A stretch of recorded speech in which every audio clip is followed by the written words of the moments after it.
Hello students, I am again back with part 3 of chapter number 3, The Age of Revolution. Students, I hope you all have seen part 1 and part 2 of this chapter. If not, do watch it. Part 1 और part 2 में बच्चा हमने पूरे American revolution को complete किया है. Part 3 से हम लोग पढ़ेंगे फ्रेंच रेवोल्यूशन को. बेटा फ्रेंच रेवोल्यूशन सिर्फ फ्रांस के लोगों के लिए ही इम्पोर्टेंट नहीं था. इसका जो इम्पैक्ट था वो धीरे धीरे करके पूरे यूरोप के ऊपर भी दिखा और फिर पूरे वर्ल्ड के ऊपर भी दिखा. तो फ्रेंच रेवोल्यूशन एक माइलस्टोन है, एक मेजर टर्निंग पॉइंट है पूरी ह्यूमन हिस्ट्री का. ठीक है बात. जो फ्रेंच रेवोल्यूशन है वो कब हुआ बच्चा? 1789 में. और ये माइलस्टोन है, मेजर टर्निंग पॉइंट है पूरी ह्यूमन हिस्ट्री का. इसने सिर्फ ये नहीं हुआ कि राजा से उठा के पावर छीन ली, इसने सोशल ऑर्डर को भी पूरी तरह चेंज करके रख दिया. इकोनॉमी को चेंज किया, इकोनॉमिक चेंजेस लेके आया, सोशल चेंजेस लेके आया और पॉलिटिकल फैब्रिक को बदल के रख दिया. ना ही सिर्फ फ्रांस के, जबकि के पूरे यूरोप के और बाद में फिर पूरे वर्ल्ड के. ठीक है बात. तो 1789 में हुआ फ्रेंच रेवोल्यूशन बहुत ज़्यादा इंपॉर्टेंट है क्योंकि it has change the entire human history. सिर्फ एक बात नहीं हुई कि हमने राजा से पावर ली और एक पॉलिटिकल सिस्टम जमा दिया, जबकि कि जो सोशल ऑर्डर जो इतने पुराने टाइम से चला आ रहा था उसको चेंज किया. इकोनॉमी में बहुत सारे चेंजेस लेके आया, इकोनॉमिक चेंजेस लेके आया, पॉलिटिकल फैब्रिक को बदल के रख दिया. और सिर्फ एक कंट्री का होता तो शायद इसकी इंपॉर्टेंस इतनी नहीं होती कि सिर्फ फ्रांस में ही तो हुआ, क्या और हुआ. फ्रांस के साथ साथ इसका जो इम्पैक्ट था पूरे यूरोप पे हुआ और फिर धीरे धीरे पूरे वर्ल्ड पर हुआ. Causes of French revolution. वो फ्रेंच रेवोल्यूशन जिसको हम वर्ल्ड हिस्ट्री का टर्निंग पॉइंट कह रहे हैं, क्या कारण रहे हैं उसके पीछे? तो फर्स्ट जो रीज़न है वो है N unequal unjust social order. Unequal मतलब जहाँ पर इक्वालिटी नहीं थी, अनजस्ट पूरी तरह अनुचित था सोशल ऑर्डर, उसको डिस्कस करेंगे हम लोग. तो अगर आपको इस मोमेंटस इवेंट जिसे हम फ्रेंच रेवोल्यूशन कह रहे हैं उसे समझना है तो आपको एग्जामाइन करना पड़ेगा वो फीचर्स जो किसके थे? एंचाई रिजीम के. एंचाई एक फ्रेंच वर्ड है जिसका इंग्लिश वर्ड होता है एंशियंट. ठीक है बात. तो हम एंशियंट रिजीम के फीचर्स को समझेंगे. The then existing feudal society in France जो थी सामंत प्रथा. फ्यूडल सोसाइटी, फ्यूडल सिस्टम मतलब सामंतवाद. तो जो फ्रेंच सोसाइटी थी वो असेंशियली फ्यूडल थी नेचर में. फ्यूडल को हिंदी में बोलते हैं, फ्यूडलिज्म को हिंदी में बोलते हैं सामंतवाद. ठीक है. तो सामंती प्रथा चलती थी. It was divided into 3 main classes called states. जो फ्रांस की सोसाइटी थी वो 3 मेन क्लासेस में डिवाइडेड थी और उसी को क्या बोलते थे? स्टेट्स. ठीक है बात. जो फर्स्ट स्टेट था उसमें थे क्लर्जी, चर्च ऑफिशियल्स. ठीक है. सेकेंड स्टेट मतलब फर्स्ट स्टेट में सिर्फ आएंगे क्लर्जी. क्लर्जी कौन होते हैं? Church official. सेकेंड स्टेट में कौन आते थे बच्चा? Nobles and their family. सारे नॉबल्स आ जाएंगे और उनकी फैमिली आ जाएगी. थर्ड स्टेट में आते हैं 95% पीपल. मतलब जो फर्स्ट और सेकेंड स्टेट हैं उनकी टोटल पॉपुलेशन सिर्फ और सिर्फ 5% ही है. ठीक है. बाकी के 95% किस स्टेट को बिलोंग करते हैं? थर्ड स्टेट को. ठीक है बात. अब ये जो 95% है इसमें कौन कौन है? पीजेंट्स हैं, किसान हैं, आर्टिशियंस हैं मतलब कारीगर लोग हैं, किसान हैं, वर्कर्स हैं और मिडिल क्लास है. ठीक है. तो पीजेंट्स, किसान भी इसी में है, कारीगर भी इसी में है, काम करने वाले लोग भी इसी में है. और फिर आती है बात मिडिल क्लास की. तो मिडिल क्लास में कौन कौन है बच्चा? मर्चेंट्स हैं जो ट्रेड कर रहे हैं, ट्रेड के थ्रू प्रॉफिट अर्न कर रहे हैं. मैन्युफैक्चरर हैं जो कोई ना कोई चीज़ बना रहे हैं. प्रोफेशनल्स भी हैं जैसे लॉयर, डॉक्टर और टीचर्स. तो क्या समझ में आई सोसाइटी किस तरीके से डिवाइडेड है? सोसाइटी 3 क्लासेस में डिवाइडेड है. फर्स्ट स्टेट में चर्च ऑफिशियल है, सेकेंड में नॉबल और उनकी फैमिली है और थर्ड में बची हुई 95% पॉपुलेशन है जिसमें पुअर भी हैं और मिडिल क्लास भी है. मिडिल क्लास में प्रोफेशनल्स भी हैं, मर्चेंट्स और मैन्युफैक्चरर भी हैं. अब स्टूडेंट्स जो 5% लोग थे जो कि फर्स्ट और सेकेंड स्टेट को बिलोंग करते थे एंजॉयड न्यूमरस प्रिविलेजेस. प्रिविलेजेस का मतलब होता है विशेष अधिकार. तो इन्हें न्यूमरस बहुत सारे विशेष अधिकार मिले हुए थे. They owned practically all the lands in France. जितनी भी ज़मीनें थी ना फ्रांस की वो किसानों की अपनी नहीं थी. उनको ओन करने वाले कौन थे? फर्स्ट और सेकेंड स्टेट के लोग थे. But they did not have to pay any taxes. ज़मीन सारी इनकी पर ये टैक्स बिल्कुल भी नहीं भरते थे. बात सुनो, कितना उल्टा सिस्टम था, समझ में आ गया। जिसके पास जितनी ज़्यादा ज़मीन होती है आज वो टैक्स पे करता है, पर यहाँ पर फ्रांस की सारी ज़मीनें फर्स्ट और सेकंड स्टेट को बिलोंग करती थी और ये बिल्कुल भी टैक्स नहीं पे करते थे। They were very wealthy and led comfortable and luxurious life. ये बहुत वेल्दी हुआ करते थे, रिच हुआ करते थे और बहुत ही कंफर्टेबल लग्जीरियस लाइफ जीते थे। अब अगर हम थर्ड स्टेट की बात करें तो थर्ड स्टेट के कंधों पर पूरा टैक्स को बर्डन था। ये लोग इतने रिच नहीं होते थे बच्चा, इनमें से जो पुअर क्लास थी वो तो छोड़ दो, मिडिल क्लास के पास भी इतना पैसा नहीं था जितना फर्स्ट और सेकंड स्टेट के पास था। पर पूरा के पूरा जो बर्डन था टैक्स देने का वो किसके कंधों पर था? थर्ड स्टेट के। ठीक है बात। The third state on other hand shouldered the entire burden of taxation but not entitled any of the privileges. पर इन्हें कोई प्रिविलेजेस नहीं मिलते थे। ठीक है, was not entitled to any of the privilege enjoyed by clergy or noble। clergy और noble जो privileges enjoy करते थे उसमें से कुछ भी थर्ड स्टेट को नहीं मिलता था, पर पूरा टैक्स ये पे करते थे। Taxes were imposed on everything. Taxes हर चीज के ऊपर लगे हुए थे, इवन सॉल्ट के ऊपर भी टैक्स था। Life was very hard. Life बहुत ही हार्ड थी, स्पेशली किसकी बेटा? पुअर पेजेंट्स की, गरीब किसानों की, क्योंकि उन्हें एडिशनल टैक्सेस देने पड़ते थे फ्यूडल लॉर्ड्स को, क्योंकि ये उनकी ज़मीनों पे काम करते थे ना, तो जो सामंती होते थे ये उनसे एक्स्ट्रा टैक्सेस लेते थे। सो लाइफ बहुत ही ख़राब थी पुअर पेजेंट्स के लिए। Now growing power of middle class. जो फ्रेंच मर्चेंट थे, जो फ्रांस के मर्चेंट थे, फ्रेंच मर्चेंट्स थे, व्यापारी थे, ट्रेडर्स थे, मैन्युफैक्चरर थे, जो कुछ चीज़ों को बना रहे थे, कुछ चीज़ों को बेच रहे थे, जो लॉयर्स थे, जो डॉक्टर्स थे, जो टीचर्स थे, मतलब दूसरे और भी प्रोफेशनल, मतलब फ्रांस के मर्चेंट, फ्रांस के ट्रेडर, फ्रांस के डॉक्टर, फ्रांस के इंजीनियर, इनके पास धीरे धीरे करके बहुत पैसा इकट्ठे होने लगा और ये इकोनॉमिकली पावरफुल हो गए कब? 18th सेंचुरी में। इनका पैसा सारा इनकी मेहनत से कमाया हुआ था। They became economically very powerful in 18th century because they have their hard earn money, है ना। However they were denied social equality. पर फिर भी इन्हें कोई, कितना भी रिच तुम हो गए पर तुम्हें कोई सोशल इक्वालिटी नहीं मिल रही है, तुम्हें कोई पॉलिटिकल राइट्स नहीं मिल रहे। देखो तुम रिच हो पर ना ही तो तुम्हारी पॉलिटिकल कोई से है ना ही सोशली कोई से है। This caused great resentment among them. और इसी वजह से ये बहुत ही ज़्यादा दुखी थे। रिसेंटमेंट का मतलब होता है नाराजगी। ठीक है, नाराजगी, नाराजगी, हाँ नाराजगी, बहुत नाराज थे ये लोग, ये रोष में थे, गुस्से में थे, नाराज थे। ठीक है, किस बात से? कि भाई अब तो हम रिच हो गए, अब हमें पॉलिटिकल राइट्स दो, सोशल इक्वालिटी दो, आप तो कुछ भी नहीं दे रहे हो। They use their economic power to overthrow the ancient regime. ठीक है, आशिया रजीम। अच्छा बच्चा, इसको मैंने पहले बोल दिया था कि इसको एंशियंट कर लो। एंशियंट इंग्लिश में बोलेंगे बच्चा, इंग्लिश एंशियंट है, और आंशिया ये फ्रेंच वर्ड है। ठीक है बात। तो आंशिया रजीम, फ्रेंच रजीम को ओवरथ्रो किया किसके? रिसेंटमेंट ने, थर्ड स्टेट के रिसेंटमेंट ने। तो अब जो थर्ड स्टेट है उसने अपनी इकोनॉमिक पावर का यूज किया to overthrow the ancien regime. Ancien is a French word और इसका जो इंग्लिश है वो एंशियंट है। तो तुम चाहो तो यहाँ एंशियंट लगा के उसको पढ़ लो या एंशिया रिजीम पढ़ लो, मतलब वही है कि एंशियंट रिजीम हम किसको बोलते हैं? 1789 के पहले जो भी कुछ फ्रांस में था उसे हम क्या बोलते हैं? Ancient regime. Influence of new ideas, and who has given these new ideas? These new ideas given by philosophers। Philosophers का एक इम्पॉर्टेंट रोल रहा है बच्चा फ्रेंच रिवोल्यूशन में। जो फिलोसफर्स थे उनकी रिवोल्यूशनरी राइटिंग्स ने, उनके आइडियाज़ ने एक इंटेलेक्चुअल फर्मेंट क्रिएट किया था। कहाँ पर? फ्रांस में। अब इंटेलेक्चुअल फर्मेंट का मतलब क्या होता है बेटा? बौद्धिक हलचल पैदा कर दी थी। कहाँ पर? फ्रांस में। और कौन थे ये महान पॉलिटिकल फिलोसफर्स? ये थे Voltaire, Rousseau, Montesquieu.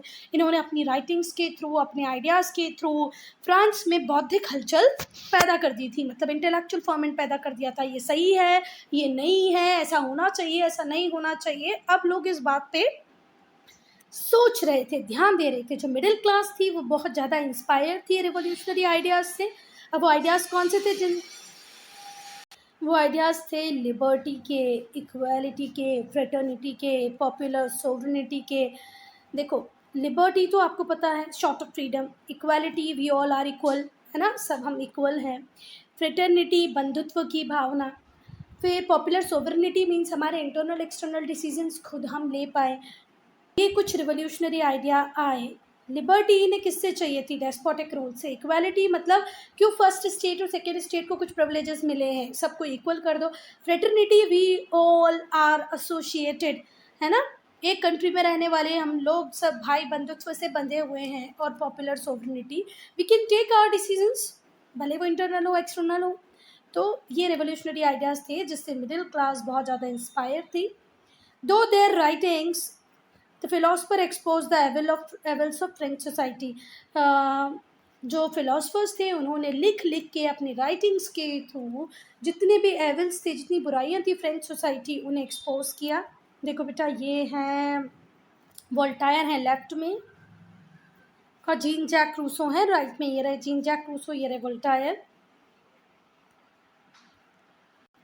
Now, the social structure under the Ancien regime in France. Ancien, इसका इंग्लिश एंशियंट, एंचाई फ्रेंच वर्ड है ना।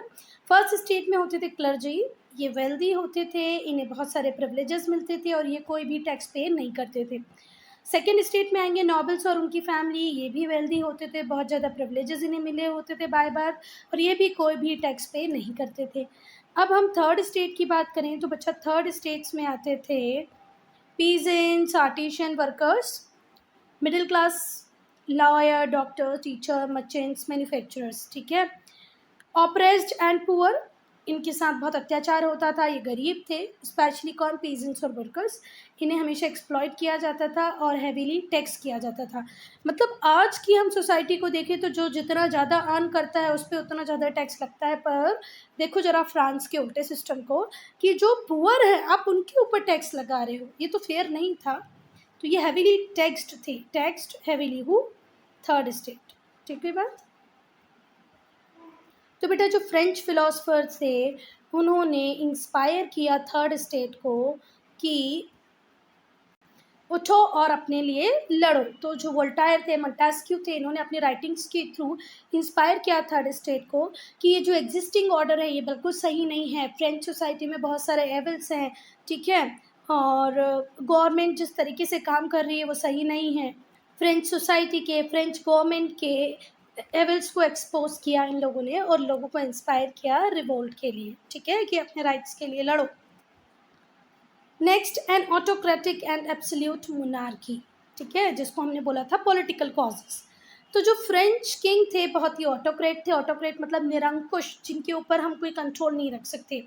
उसके पास एब्सोल्यूट पावर थी and his will was law, उसकी इच्छा ही कानून थी, ठीक है। कोई स्ट्रिक्ट प्रोसीजर नहीं था कि किस तरीके से लॉ बनाए जाएंगे, उसकी जो इच्छा है वही कानून है।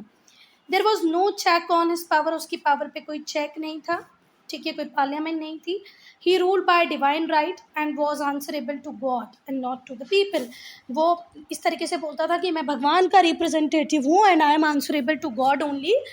तुम लोग तो मेरे सामने कुछ भी नहीं हो भाई, why I am going to answer you, I am ruling because God has chosen me to rule on you. चलो, तो ये जो डेस्पोटिक रूल था लोग इसको ख़त्म करना चाहते थे। चलो, तो एक और कारण अगर कोई पूछे कि फ्रेंच रेवोल्यूशन का क्या था तो क्या बोलोगे? एन ऑटोक्रेटिक और एब्सोल्यूट मोनार्की। जो फ्रेंच किंग होते थे वो ऑटोक्रेट होते थे, उनकी इच्छा ही लॉ बन जाती थी, वो रूल करते थे डिवाइन राइट से and answerable to God only, not to the people. Next reason है इनएफिशिएंट करप्ट एडमिनिस्ट्रेशन, ठीक है। जो एडमिनिस्ट्रेशन का जो सिस्टम था बहुत ही ज़्यादा इनएफिशिएंट था और करप्ट भी था, भ्रष्टाचार बहुत ज़्यादा हो रहा था वहाँ पर, ठीक है। चलो, तो जो एडमिनिस्ट्रेशन था वो करप्ट था। करप्ट का मीनिंग आपको पता है, इंडिया में भी ये बहुत बड़ी प्रॉब्लम है, भ्रष्टाचार की प्रॉब्लम। और इनएफिशिएंट, अकुशल था, मतलब उसको पता ही नहीं था क्या करना है, कैसे करना है। जो ऑफिशियल्स थे बहुत सेल्फिश थे, अनकंसर्न थे about the welfare of the people. देखो वैसे तो जो गवर्नमेंट ऑफिशियल होते हैं उनका काम ही होता है लोगों के लिए काम करना, पर यहाँ पर ये लोग लोगों की नीड से कोई वास्ता नहीं रखते थे, अनकंसर्न थे बिल्कुल और सेल्फिश भी थे। लुई 16 जो राजा थे फ्रांस के, वो प्लेजर लविंग थे, एक्स्ट्रावेगेंट थे, अब ये एक्स्ट्रा वेगेंट का मतलब क्या होता है? फिजूल खर्ची। तो प्लेजर लविंग था, है ना, एक्स्ट्रा वेगेंट फिजूल खर्ची भी था और सारी दुनिया के शौकों से चाहिए थे। प्लेजर लविंग था। वो कम्प्लीटली इग्नोरेंट था of the indifferent to the sufferings of the common people. लोग उसके राज में कितना सफ़र कर रहे हैं, कितने परेशान हैं, उससे उस बात से कोई मतलब नहीं था। ठीक है बात। और वो हमेशा बहुत ज़्यादा इन्फ्लुएंस में रहता था, बहुत ज़्यादा प्रभाव में रहता था। किसके? His beautiful and ambitious by Maria Antoinette. उसकी वाइफ थी, बहुत ही ब्यूटीफुल थी, और ये तो लुई 16 से भी ज़्यादा एक्स्ट्रावेगेंट थी, बहुत ज़्यादा फालतू खर्चा करती थी। मारिया एंटोनिएट से वो बहुत ज़्यादा इन्फ्लुएंस रहता था। Together they wasted money on festivities and pleasure. दोनों साथ मिलके राजा और रानी खूब पैसा खर्चा करते थे, खूब पैसा खर्चा करते थे। Emptied the royal treasury. और इस वजह से रॉयल ट्रेजरी पूरी तरह ख़त्म हो चुकी थी। खैर बेटा, एक रीज़न और है इस रॉयल ट्रेजरी के ख़त्म होने का। सिर्फ अकेले इनका पैसा वेस्ट करना ही नहीं है। जब 13 अमेरिकन कॉलोनीज़ जो थी, जिनको अभी हमने आज़ाद करवाया पार्ट 1 और पार्ट 2 में, उनको आज़ाद करवाने में फ्रांस का एक इम्पॉर्टेंट रोल था। देखो, फ्रांस का भी दुश्मन इंग्लैंड, अमेरिका का भी दुश्मन इंग्लैंड। तो जब अमेरिका को आज़ाद होना था तो फ्रांस भर भर के अमेरिका की हेल्प कर रहे थे, और ये भी एक कारण था कि इसीलिए इनकी रॉयल ट्रेजरी खाली हो रही थी। जो इकोनॉमिक बैंक्रप्सी थी, खाली खजाना मतलब इकोनॉमिक बैंक्रप्सी, वो और ज़्यादा एग्रवेट हो गई by French involvement in useless war against England. चाहे जहाँ फ्रांस जो था वो इंग्लैंड से लड़ता रहता था। देखो, मैंने बोला ना, यूएसए में फ्रांस का कोई लेना देना नहीं था, फिर भी वो फ्रांस के लोगों की मदद कर रहा है इंग्लैंड से लड़ने के लिए। इंडिया में भी फ्रेंच और इंग्लैंड, इंग्लिश पीपल आपस में लड़ रहे थे, फ्रेंच और इंग्लैंड आपस में लड़ रहे थे, तो कभी भी इंग्लैंड से लड़ता रहता था। इससे और इकोनॉमिक बैंक्रप्सी बढ़ गई। जो रिच और प्रिविलेज क्लासेस थी, which could afford to pay taxes continue to be exempted। और एक और बेवकूफ़ी थी इनकी कि जो फर्स्ट एंड सेकंड स्टेट थी, जो टैक्स पे कर सकती थी, उन्हें टैक्स से छूट दे रखी थी। जबकि poor workers under heavier taxation, और जो गरीब लोग थे उनके ऊपर हैवी टैक्स लगा रहे। अब गरीबों के ऊपर कितना भी टैक्स लगा लो, क्या तुम्हें वो अमाउंट रियलाइज़ होगा जो रिच को लगाने पे हो सकता है? बिल्कुल नहीं। आज टैक्स मुझ पे लगाएं कि अंबानी पे लगाएं, किसमें सरकार को ज़्यादा फ़ायदा है? अंबानी पे ना। फिर ये गधे ही थे, किसके ऊपर टैक्स लगाना है ना, यही नहीं पता था। और एक बहुत बड़ा रीज़न ये भी था बच्चा कि इनके ऊपर अमेरिकन रिवॉल्यूशन का इन्फ्लुएंस भी था। किसके ऊपर? फ्रेंच पीपल के ऊपर। जो फ्रेंच जनरल थे और सोल्जर्स थे who had fought the American revolution return to France with revolutionary ideas. देखो, मैंने जैसे आपको बताया ना कि बहुत सारे फ्रेंच सोल्जर्स, बहुत सारा पैसा यूनाइटेड स्टेट्स ऑफ अमेरिका को, मतलब 13 कॉलोनीज़ को कौन भी दे रहा था? फ्रांस भी दे रहा था, अंग्रेज़ों के खिलाफ लड़ने के लिए। तो फ्रांस के जो सोल्जर्स अमेरिका के लिए लड़ रहे थे इंग्लैंड से, जब वो अमेरिका को इंडिपेंडेंस मिल गई, जब वो वापस अपनी कंट्री फ्रांस में आए, तो वो अपने साथ क्या लेके आए वापस? बेटा, रिवोल्यूशनरी आइडियाज़। और फिर उन्होंने इंस्पायर किया लोगों को कि भाई तुम भी लड़ो ना। जब यूनाइटेड स्टेट्स ऑफ अमेरिका, मतलब वो 13 कॉलोनीज़ ब्रिटिशर्स से लड़ सकती हैं, तो हम क्यों नहीं लड़ सकते अगेंस्ट द अनजस्टिस? ये जो अनुचित हमारे साथ हो रहा है, ये जो डेस्पोटिक गवर्नमेंट है जिसके ऊपर कोई कंट्रोल नहीं है हमारा, बस हमसे टैक्सेस लेती रहती है और हमारे लिए कुछ करती नहीं है, हमें भी लड़ना चाहिए। तो यहाँ से वो सोल्जर्स, उनका भी एक इम्पॉर्टेंट रोल रहा। वो आए और लोगों को उन्होंने इंस्पायर किया। जो सक्सेस थी अमेरिकन रिवॉल्यूशन की, उससे एंथुजियाज़म मिला, बहुत जोश मिला किसको? फ्रांस के लोगों को। और एक प्रोत्साहन, एनकरेज मिला कि वो भी रिबेल कर सकते हैं।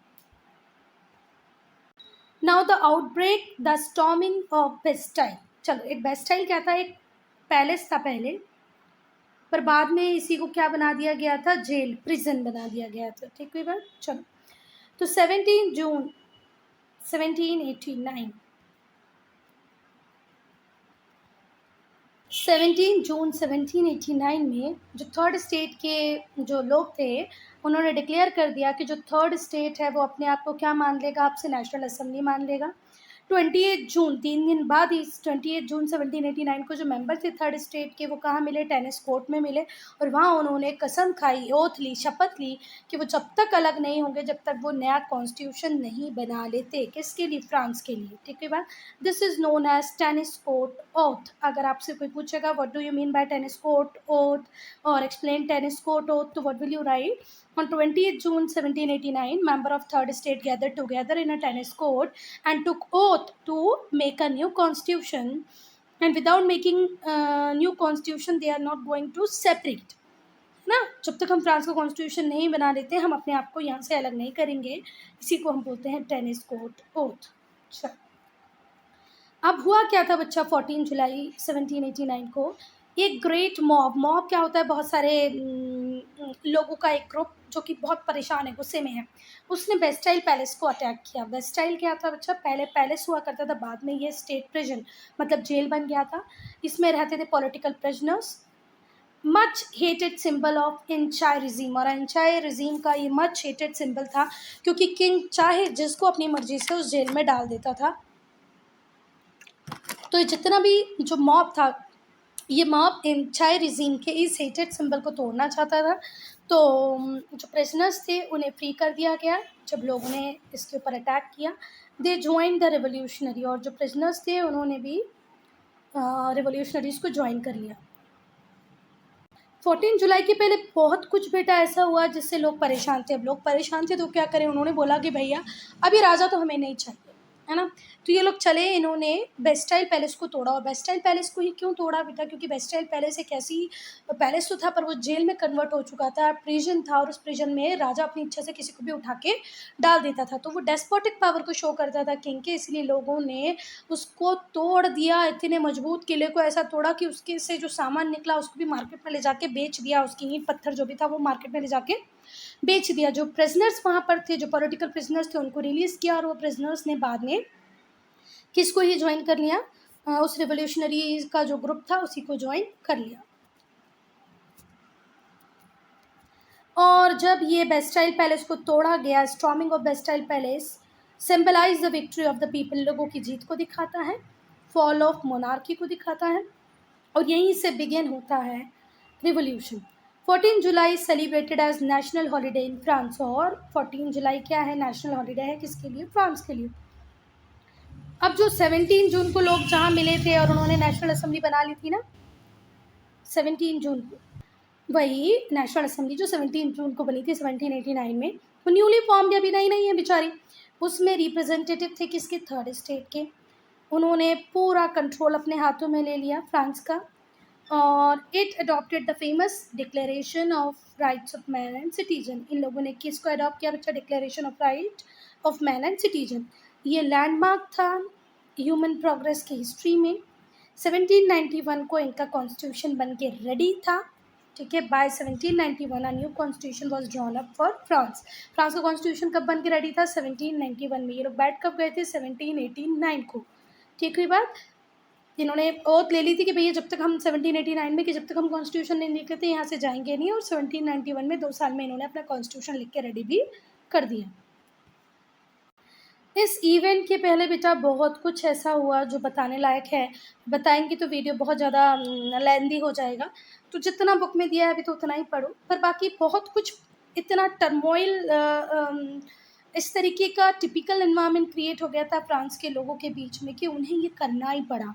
ब्रेड अवेलेबल नहीं थी, इन्फ्लेशन बहुत ज़्यादा था, कि ऐसा एक र्यूमर था कि किंग ने ऑर्डर कर दिया है कि वो विलेजेस में जो रिपन क्रॉप है उनको जला देंगे। तो बहुत सारी चीज़ें कुछ ऐसी हो रही थी जिसकी वजह से ये जो मॉब था इसने ये बेस्टाइल पैलेस को तोड़ दिया। जो लुई 16 थे और जो क्वीन थी try to escape to Germany, but they were captured and let publicly executed. जब पूरा माहौल ही बदल गया, लोग एक दूसरे को मारने लग रहे हैं। किसको मार रहे थे ये लोग बेटा, एक इंसिडेंट और है कि इन लोगों ने चेटॉक्स और मैनर के जो घर होते थे, जो फ्यूडल लॉर्ड्स होते थे, उनके घरों पे भी अटैक किया। तो जो राजा का left hand right hand type लोग होते हैं ना, जो राजा को बहुत हेल्प करते हैं, उन लोगों के जब घर पे अटैक हो गया, उनको जब मार दिया गया, तो राजा और रानी ने सोचा कि हमारा तो यहाँ से निकलना ही अच्छा है। तो ये जर्मनी जाना चाहते थे पर जर्मनी जा नहीं पाए, और उन्हें पकड़ लिया गया जर्मनी भागने के पहले ही, और फिर उन्हें पब्लिकली एग्जीक्यूट कर दिया गया, मार दिया गया।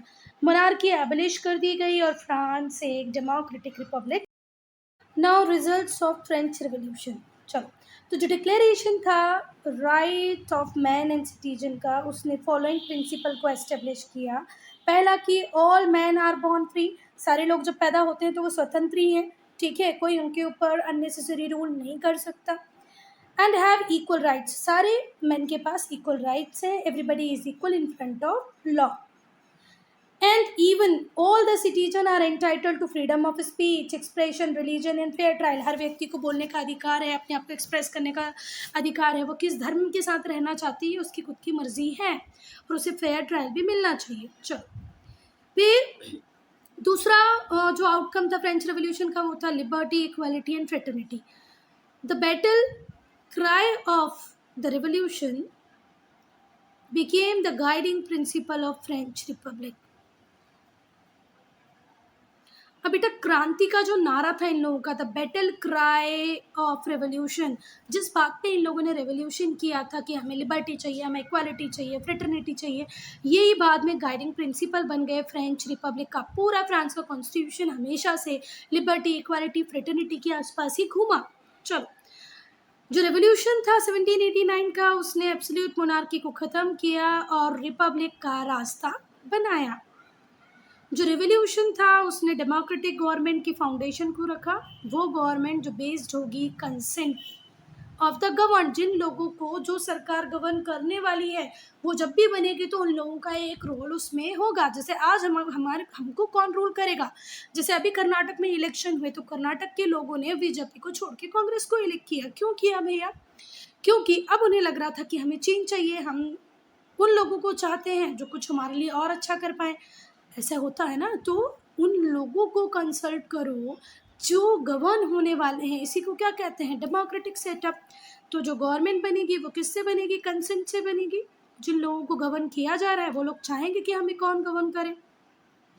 फ्यूडलिज्म मतलब सामंतवाद, सर्वडम मतलब दासत्व, जो दास प्रथा थी, लोगों को खरीदा बेचा जाता था, फ्यूडलिज्म सामंतवाद था, वो पूरा एबलिश कर दिया गया, ख़त्म कर दिया गया। जो चर्च की पावर थी उसे गवर्नमेंट के कंट्रोल में ले आया गया। ठीक है, चर्च की पावर ख़त्म कर दी गई। चर्च के पास थोड़ी बहुत जो पावर थी वो उतनी ही थी जितनी सरकार उन्हें देती थी। Happiness for all was proclaimed as ultimate goal of government, और गवर्नमेंट का अल्टीमेट गोल हो गया हैप्पीनेस फॉर ऑल। जो न्यू रिफॉर्म्स लाए गए वो हमेशा किस बात को याद रख के लाए गए कि जो लोगों की सफरिंग्स थी उन्हें दूर करना है। New reforms were introduce and the condition of people improved, उन लोगों की कंडीशन को इम्प्रूव किया गया। अब हम एक और हीरो को पढ़ेंगे, वो है नेपोलियन बोनापार्ट। जो सेंट्रल फिगर रहे during the revolutionary war in France was Napoleon Bonaparte. ये ब्रिलियंट एम्बिशियस जनरल थे फ्रेंच आर्मी में, पर इन्होंने पॉलिटिकल पावर को सीज किया, मिलिट्री कूप किया फ्रांस में कब? 1799 में। ठीक है, नेपोलियन बोनापार्ट बेसिकली कौन थे? फ्रेंच आर्मी में जनरल थे, बहुत ही एम्बिशियस थे। इन्होंने यूरोप के मैक्सिमम पार्ट को कंट्रोल भी किया, पर इन्होंने बाद में देखा कि भैया मैं तो दूसरे यूरोप के पार्ट को जीत रहा हूँ पर मेरे अपनी फ्रांस में ही सब कुछ ठीक नहीं चल रहा है, ये लोग आपस में ही लड़ रहे हैं, सरकारें ठीक से काम नहीं कर रही हैं। तो उन्होंने मिलिट्री कूप किया और पॉलिटिकल पावर को सीज कर लिया। ही क्राउंड हिमसेल्फ, ये खुद राजा बन गए 1804 में। तो नेपोलियन राजा कब बने? 1804 में। 1810 he had became the master of all Europe and unified it, और 1810 तक तो मैक्सिमम पार्ट यूरोप का इनके कंट्रोल में था। जब नेपोलियन और उसकी आर्मी यूरोपियन कंट्रीज़ को इन्वेड करती थी तो ये अपने साथ रेवोल्यूशनरी आइडियाज़ को जो थे, लिबर्टी, इक्वालिटी को, वो दूसरे पार्ट्स में भी लेके जाते थे। ठीक है बात। हम लोगों ने शुरुआत में पढ़ा था कि जो फ्रेंच रेवोल्यूशन था वो टर्निंग पॉइंट इसलिए था कि उसका जो इन्फ्लुएंस था वो सिर्फ फ्रांस में ही नहीं था, वो पूरे यूरोप में और ग्रेजुअली पूरे वर्ल्ड में गया। तो पूरे यूरोप में ले जाने वाले उनको कौन थे बेटा?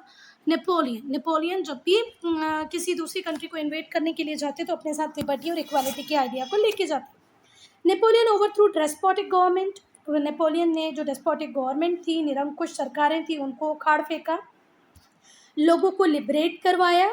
किससे? अपने हेरिडेटरी रूलर से। राजा का बेटा ही राजा बनेगा, उसके बाद उसका बेटा ही राजा बनेगा।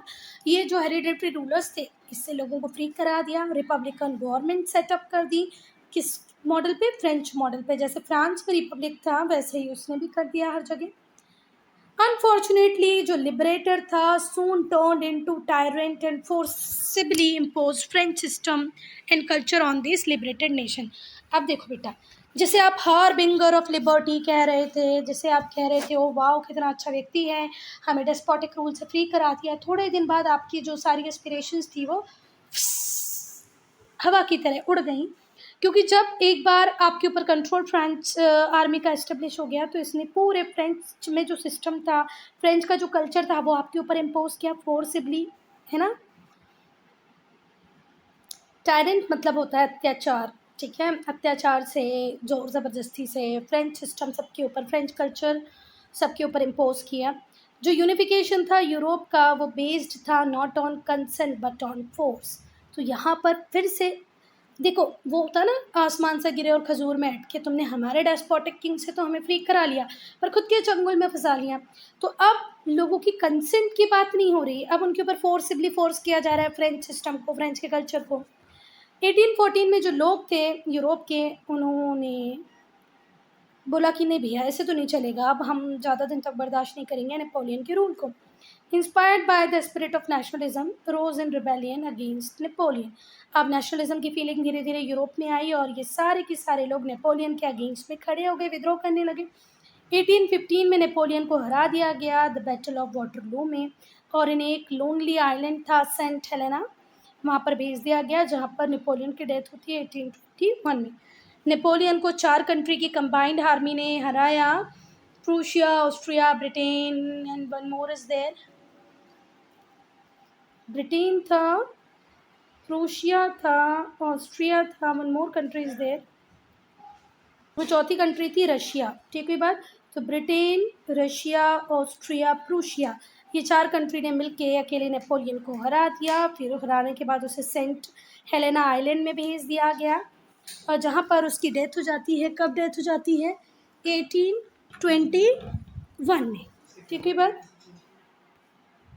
नेपोलियन की तो डेथ हो जाती है बेटा 1821 में, पर उसकी लेगेसी बहुत टाइम तक जिंदा रहती है और आज तक है। जो स्टैंडर्ड वेट मेजरमेंट सिस्टम है, जो कम्युनिकेशन नेटवर्क है, ट्रांसपोर्ट सिस्टम है, ये आज भी यूरोप में इसके लिए नेपोलियन को याद किया जाता है।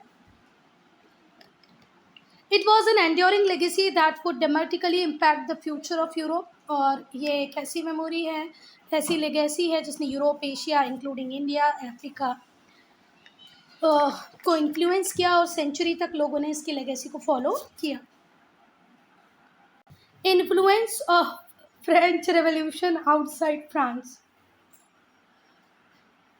जो फ्रेंच रिवोल्यूशनरी आइडियाज़ थे बच्चा, जो फ्रांस के रिवोल्यूशनरी आइडियाज़ थे पूरे यूरोपियन कंट्रीज़ में फैल गए। जो स्लोगन था लिबर्टी, इक्वालिटी और फ्रेटर्निटी का, ये गाइडिंग प्रिंसिपल बना पूरे वर्ल्ड के लिए। जो ऑप्रेस्ड पीपल थे, जिनके ऊपर अत्याचार हो रहे थे, जो परेशान थे, वो यूरोप में खड़े हुए, उन्होंने रिवोल्ट किया अपने अत्याचारी हेरिडेटरी रूलर के खिलाफ। टायरेंट और टायरेनिकल मतलब अत्याचारी जो लोग थे उनके खिलाफ, ऑप्रेस्ड मतलब जो परेशान लोग थे उन लोगों ने रिवोल्ट कर दिया। हेरिडेटरी रूलर का मतलब क्या होता है? राजा के बाद राजा का बेटा, उसके बेटा, ये हेरिडेटरी रूलर होता है ना। और फिर हर जगह एक न्यू और सोशल पॉलिटिकल सिस्टम आया जो पॉपुलर सोवरेनिटी पे बेस्ड था। It inspired mass movements all over world, पूरे वर्ल्ड में मास मूवमेंट होने लगी और spirit of nationalism I among people, राष्ट्रवाद की भावना लोगों के मन में आई। Students, I'm ending this video here. Only if you have any doubt, any problem, do that in comment section.